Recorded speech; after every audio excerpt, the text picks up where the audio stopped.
The challenge is that stepping out of Nigeria to any other country with a driver's license now that has any issues, especially going to the EU countries, to the Americas, they've all agreed to exchange Nigeria's driver's license. Because they came here, they sent a forensic expert to come and go through the process and ensure that Nigeria is complying with international standards. The question is... So now, if we are getting everybody to change at the same time, we expected this backlog.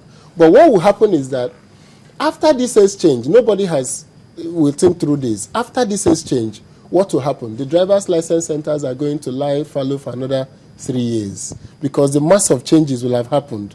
But if you start doing it on when your birthday comes, your license expires at your birthday, in the next 1 year, there will be no more difficulty. So we see this difficulty. So what we've done is we have said, okay, in places like Lagos, instead of the 5 centers we have now, we're going to expand to 20.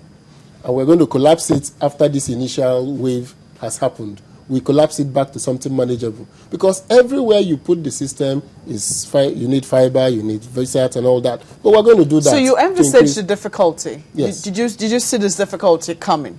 We didn't see how difficult it will be because what we got from the network operators was that Nigeria has fairly gone far in developing bandwidth.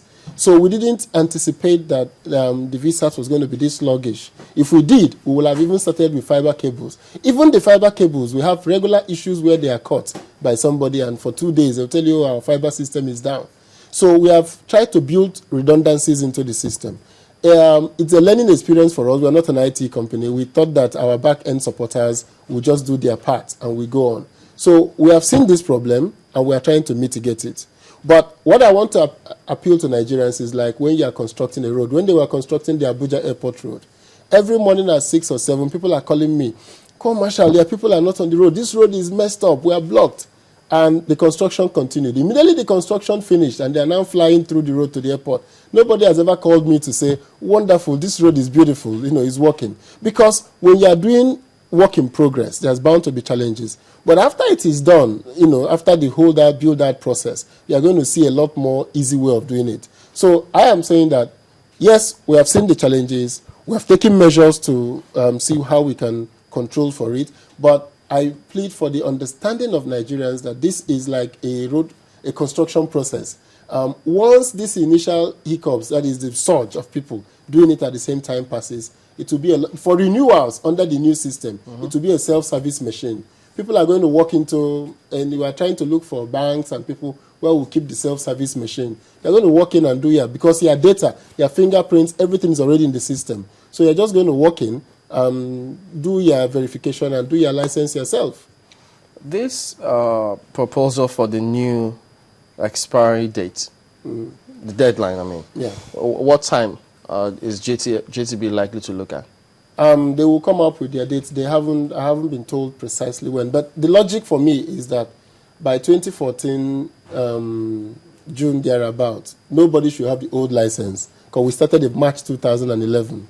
So since March 2011, anybody who got his license in the old system by March 2011 ought to be expiring by March 2014, right? So the 3 years period will be over. I bring that in because, we've got resources here who says he's been going for capturing in Ojodu office of FRC for the past 6 months without success.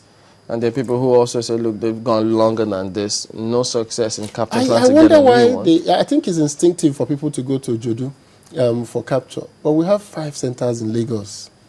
And most of them are not do not have heavy traffic like Ojodu. I think the mindset of going to FRSC office defaults people to Ojodu. What we are actually trying to do now is to put in a queuing section that will block people from getting, choosing Ojodu as their capture center. On one occasion, somebody has been going to Ojodu, reported to a very senior government official, and when we went back to the system to check, he actually chose Ikeja as his license capture center, and we're going to Ojodu. So every time he comes to Ojodu, they say your name is not on the system because your name will not appear in Ojodu. It will appear to where you choose as your capture center. So first of all, people need to look at where they want to choose as their capture center, and as much as possible, use the other centers, not Ojodu, because Ojodu is almost like a default for many people. They associate it with Perhaps you should list FRSC. the other centers, because a host of people, as you rightly said, That's all they know. That's all they know. When Yeah, they think of know, FRSC, yes. they think of Ojodu, Yes. especially in Lagos. They know there is a center in Sura that is on the island. There is in Ikeja. There is in Okokomaiko. I think that what we should actually do is to maybe at the end of this program give you a list of with the addresses of these centers, so you can tell that to your viewers, and we'll put it up on your How many page. states are at the moment producing this driver's license? All the states. All the states? All the states.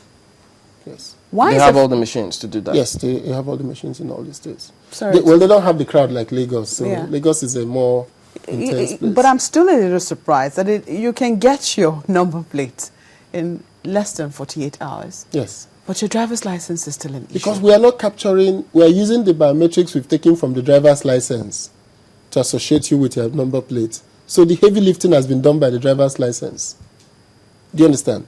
The personal verification that ought to happen for you to get a number plate is already, the heavy lifting is done by getting the driver's license. So if you have an international passport or a driver's license, the vehicle number plate is a breeze.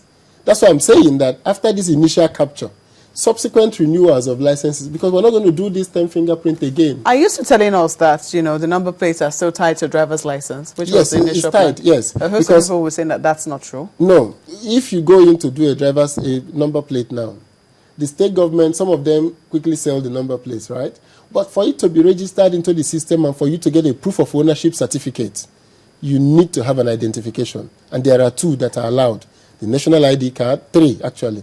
The number plate, the driver's license, or the international passport. Each of them already have your details, including your phone number, which is SIM registered. So we already collect data that we can easily use to verify a number plate. Unlike with the driver's license, we're trying to make sure that once you get one driver's license, you can't get another. So that's why it has to go back to the back end, match you one-to-one and one-to-many. We have the very active facial recognition software. For those who have been to our office and seen the BI, it shows you the facial recognition. It matches your faces. It matches your fingerprints before it says all clear, and then you can go on to production. What if you get a driver's license without a car, without owning a car? Yeah, that's not a problem. I said if you own a car, you have to have a driver's license. Yeah, because there You are can have a cases, driver's license without a car. That's not a problem. there are cases of people who have said, look, they sold their cars with the new number plate, and then the guy who bought the car went with the new number plate, and we thought that was not supposed to be the case. The person has exposed himself to some danger, because if you verify that number plate again online, and when all our staff are now going out, we are stopping the manual booking, using paper to book people. We're now going to be doing it with a notepad and a printer. So when they stop you on the road, they're going to verify this number plate. It's going to take all the details back to the person that registered it the first time. So actually, it is your responsibility to make sure that that number plate doesn't stay with the person. Because everything that happens with that vehicle, once they ask us who owns ABC 222A, we'll say it's owned by Osita Chidoka, because that's the person that registered that vehicle. But some of them also say, and I know of one who says, look, he's called the FRSC office, he's reported, they checked and said, well, at the moment, I think he said there's nothing they can do yet, but I still have his case on one hand. He said, look, they said there's nothing they can do. They can't ask or retrieve the number plates which he had transferred and sold to the new guy. It is you that should retrieve the number plate. It is not FRSC, because we're not there when you sold the car. Once you sell a car, please take your number plates. Tell the person to go and register his car. You can even take that your old number plate and relicense it to another vehicle of yours, or send it back to the VIO's office and submit it back. We've got a case for Anthony here who says, I went to FRSC office, made payment officially, captured in the office, came 2 years after for renewal, and was told it was fake. And was told it was fake. Where did this happen? I think, okay, let me see. He has to reply now, because if he's listening, Yeah. I think, let me see. He lives in Lagos, actually. Okay. Yeah, he lives in Lagos. He lives in Lagos. That would be strange, because if he was captured in the FRSC office, I want to believe he's talking of the old driver's license. Even if it is fake or real, we're going to go ahead and bring him into the new system. So that's not an issue. But what will happen for him in Lagos, which is one example of where a state government is actually actively working hard. This Lagos state government insists that you go through a test. And that, for me, is a model case. When they see that your license doesn't exist in the old database, they also insist